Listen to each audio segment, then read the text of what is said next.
Praise lord. మీరందరు బాగున్నారా? మీతోటి మరొకసారి ఇట్లా మాట్లాడటం చాలా సంతోషం ఉంది. మరి ముఖ్యంగా ఇది చెప్పే వరకు నాకు నెమ్మది లేదు. God has been leading me to tell you this. I don't know for who it is, but I'm telling here it is.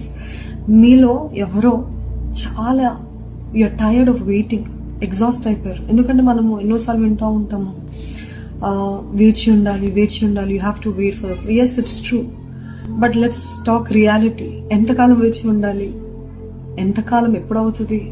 ఎందుకంటే దినాలు అయిపోతున్నాయి, సంవత్సరాలు అయిపోతుంది, నా వయసు అయిపోతుంది, ఇవన్నీ అయిపోతున్నాయి. ఇంకెంతకాలం వెయిట్ చేయాలి? నాకు అర్థం కావట్లేదు. నేను ముందు వెళ్ళాలా లేకపోతే ఇక్కడే ఉండాలా? ఎందుకంటే ఇట్లాంటి పాయింట్లో you cannot go back. You either go forward are your stuck. అట్లాంటి పరిస్థితుల్లో ఉన్నారేమో. సో మీతోటి దేవుడు చెప్పమంటున్న మాట ఏంటంటే, ఈ వెయిటింగ్ సీజన్ చాలా డెస్పరేట్ అయిపోతాం మనం. ఇంకా ఆత్రత ఎక్కువ అయిపోతుంది. ఏది మన ముందు కనపడితే అది మనము పొందుకోవాలి, లేకపోతే ఇంకా ఇదేనేమో దేవుని వాగ్దానం యొక్క నెరవేర్పు అని అనుకుంటూ ఉంటాం. కానీ నో, సారా కూడా అదే తప్పు చేసిందండి. ఏం చేసింది? తను అనుకుంది, ఓకే ఇన్ని సంవత్సరాలు నేను వెయిట్ చేశాను, నాకు ఇస్తానన్నాడు, కానీ ఇది నా గర్భం నుండి రాదేమో, ఈ కుమారుడు నా గర్భం నుండి రాడేమో, కాబట్టి నాకు సహకారిగా ఉన్న తండ్రి నుండి వస్తాడేమో, maybe this is what is God's promise అని she took the wrong step, wrong move in the desperation.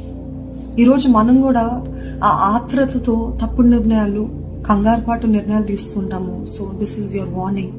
You need discernment, you need to understand. విచేక్షణ కాదు, ఇది నిజంగా దేవుడు చూపిస్తున్న ధార. ఎందుకంటే అపవాది అనేక సార్లు ఆ శోధనలు చాలా చక్కగా కనపడేలాగా చూపిస్తాడు, కానీ దట్ ఈస్ నాట్ ట్రూ.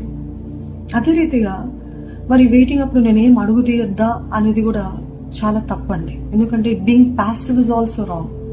ఎందుకంటే ఒకసారి ప్రవచనం పొందుకున్న తర్వాత, ఒకసారి వాగ్దానం పొందుకున్న తర్వాత దేవుడు అన్నాడు, నేను చెప్పాను, ఇంకా అడుగు తీయాల్సింది నీ బాధ్యత అని అంటూ ఉంటాడు. కాబట్టి అడుగు తీయచ్చు. ఇది దేవా, ఇది నీ చిత్తం అని నమ్మి, నీ వాగ్దానం అని నమ్మి నేను ఒక అడుగు తీస్తున్నాను.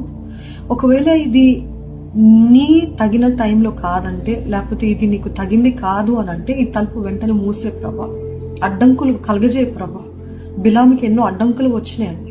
ఎందుకంటే God was trying to show know what you're doing is wrong, నువ్వు చేసే తప్పని. కాబట్టి మీరు అడగచ్చు, దేవా నేను తీసే అడుగు తప్పుగా ఉంటే నన్ను అడ్డగించు, కానీ అట్ ద సేమ్ టైం నేను ఏం చేయకుండా దేవుడే ఇచ్చేయాలి, దేవుడే చేసేయాలి అని కాదని. So I hope you understand the balance. అటు మొత్తానికి డెస్పరేషన్ లో తప్పుడు నిర్ణయాలు, కంగారుపాటు నిర్ణయాలు కాదు.